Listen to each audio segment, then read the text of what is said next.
Hey, what's up? Hello, buddies. It's been a while, so welcome back to my channel, or welcome to my channel if you're new. Today is Friday, July 7th, which means Speak Now Taylor's version just came out. And it was pretty epic. I stayed up last night listening to it because it came out at 9 o'clock my time. So I got it on the 6th. Anyways, this week, we are going to try to see how many books I can read in a week. And so you kind of understand my schedule, I work every day except for Fridays and Sundays in the morning, and I have rehearsal every day except for Fridays and Sundays at night. So today is Friday, so I have a full day, and we're just going to document how much I get through. We're going to start with Love on the Brain by Ali Hazelwood. This shuffle books right here is what I'm going to try my best to get through as many as I can. We're gonna start with easy romance though, because those are gonna be the quickest I can get through. We're gonna start today with Love on the Brain. It is currently 12:45 in the afternoon, so I will check in next Friday at 12:45 and let you know how it went, and we're just gonna document on the way. My bed currently has no sheets, so that's because they're in the wash. I'm using this time to do my laundry while we go, so ignore that. Hey guys, day 2. We're at rehearsal. This is DJ. We're both very tired. We're about halfway through. I have my Dutch, it's just in my cup. I have not. I stopped. This in Hawaii. I don't know why I bought a Starbucks cup in Hawaii, but I did. I stopped reading at 5 o'clock, and then I read a little bit, but I'm halfway through, so. Can you tell where I went? We'll see.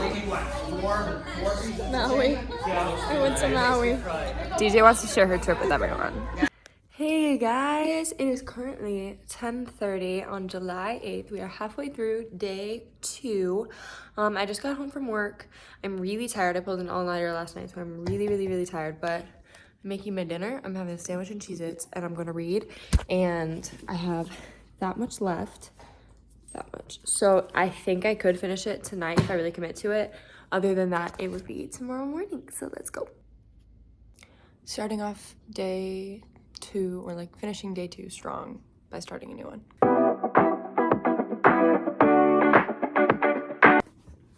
Oof.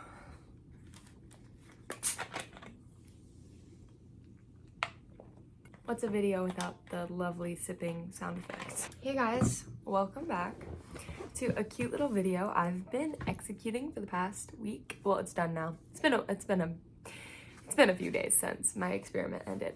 I tried to read as many books as I could in 1 week, and I read 3. I read these 3 books this week, all romance books, all super cutie patootie, but it's summer, so I don't need anything super sad or daunting. And I want to talk about them and what they did to my brain, and give you a cutie little review on them, and also talk about how it affected my life for the week that I was doing this. So I started this on Thursday, July 7th, and I tracked my screen time from this past week. You guys like my notebook? It has a bunch of cats. So Thursday, the day I started this, I was on my phone for about 4.5 hours. Friday, I'm not gonna list off every single day. You'll get it. It goes from Thursday to Thursday. 5.5, 4.5, 4.5, 6, 3.5, 6.5, 6. And the order in which I read these books was Love Theoretically by Ali Hazelwood. It's Love on the Brain by Ali Hazelwood. And Spanish Love Deception by I'm gonna butcher this. Elena Armas?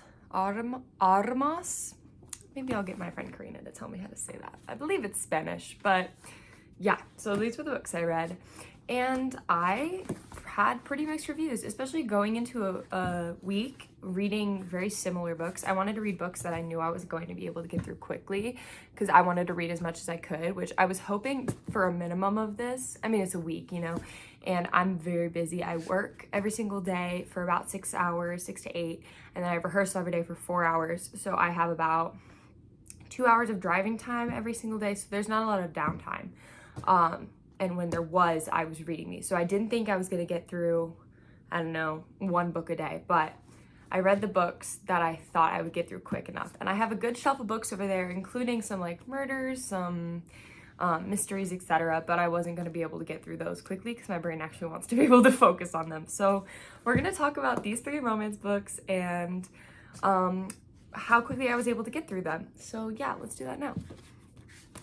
So the first book I read this week was Love Theoretically by Ali Hazelwood. It's her new book. I don't know when it came out, a month or two ago. I thought it was great. I actually really loved her first book, Love Hypothesis. Yeah, I really enjoyed Love Hypothesis. So I was going into Love Theoretically with super high hopes.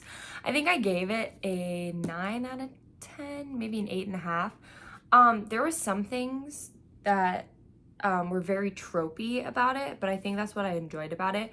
Something else I liked was that her character always had her own personality and she was able to exist completely on her own without him. But I think the one thing that I didn't enjoy about this book was how he, without spoiling it, pretty much fawned after her the whole time, and it was his entire character is that he fawned after her. But however, the difference is that he had a backstory that was backed up pretty well and was very consistent, that even when things weren't working out for the two characters, his characters was able to fall back on that backstory and give him something more than just being absolutely in love with her. And I really enjoyed that. I liked how the characters from Love Hypothesis had their own little featured moment. It was super cute. I really enjoyed this one. It was a great way to start off. I read it in about a day and a half, 2 days-ish. The second book I read was Love on the Brain, which is Ali Hazelwood's second book, and they're all not related. So that one obviously is the third one. Love Hypothesis is the first, this one's the second. And I can say with full authority, now having read all 3 Ali Hazelwood's women in STEM romance books, that this one is my least favorite. I really struggled to enjoy this one. I really struggled to enjoy the story, to relate to any characters, and to find any believability within it. And to be fair, not all romances are realistic. Most aren't in the first place. But this one was so hyper unrealistic that it got to a point where it was annoying. For instance, by chapter 2, you're learning that this main character has an online presence that's a secret persona, and she has a really great friendship with this other online presence, who is a man, and he sends one text. It's the first thing we learn about this, her online friend, and you know it's him. Because chapter 1, it's her explaining who the frick he is, and then chapter 2, she's texting her online friend who she doesn't know his identity, and it's so infuriating. And I think, I was talking to my friend Abby about it, the way that it's written, I think Abby just texted me, that's really funny. I think Ali Hazelwood intended the audience to obviously know that it was him, but it got so frustrating. I could not stand it. But I read this one in 2.5 days. I think I gave it 7 stars. I just didn't love the romance as much. But like, if you want a good, easy read, and if you enjoy the other ones, it's not like you won't enjoy it. You definitely will, but it's just not as like gripping as Love Hypothesis and Love Theoretically, in my opinion. And it's very much more science-based, which I enjoyed because it gave them more personality outside of just being in love. And it made them more realistic. But other than that, didn't love her. I'm gonna be honest, which was crazy because I was going on a good streak of, I was like, I loved that one. I thought I was gonna love the other one, but it's okay. Everybody has their own opinions, and if you loved it, I'm really happy for you. Okay, thirdly, I read Spanish Love Deception. And I'm not even gonna try to pronounce the author's name, but before I do this, I need to say a little PSA. I have a good friend who is from Spain, and she said that there are some topics in this book that are pretty offensive to her culture, at least. She's from Barcelona. And I feel like that should be taken into consideration as I speak about this review. However, I'm going to be reviewing it from the standpoint of plot and not as much being like, I really liked how the Spanish culture was illustrated. I cannot say anything about Spanish culture. I've lived in the United States my whole life. You know what I'm saying? So that should be taken with everything I'm about to say. It should be taken with a grain of salt if I ever talk about the culture that is represented within this book. However, if you enjoy a good plot, I would definitely recommend this. I gave it 9 stars out of 10. I I was really surprised with the characters' relationships and how we got to know them. It's called The Spanish Love Deception, and when you read the back, it says, Catalina Martin desperately needs a date to her sister's wedding, especially since her little white lie about her American boyfriend has spiraled out of control. So you would think in an average romance book that we're gonna get about this much, you know, background, and this is all gonna be, we're in Spain, we're at the wedding, crazy things are happening.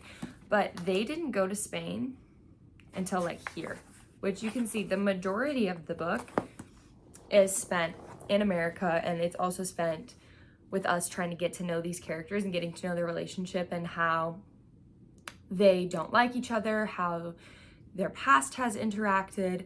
And I thoroughly was surprised and enjoyed that a lot. And I wish more books that I read did things like that, where we're getting more establishing information about our characters before we're getting into the heat of their romance. The only thing I think I didn't enjoy about this book was how the main guy, what the frick is his name?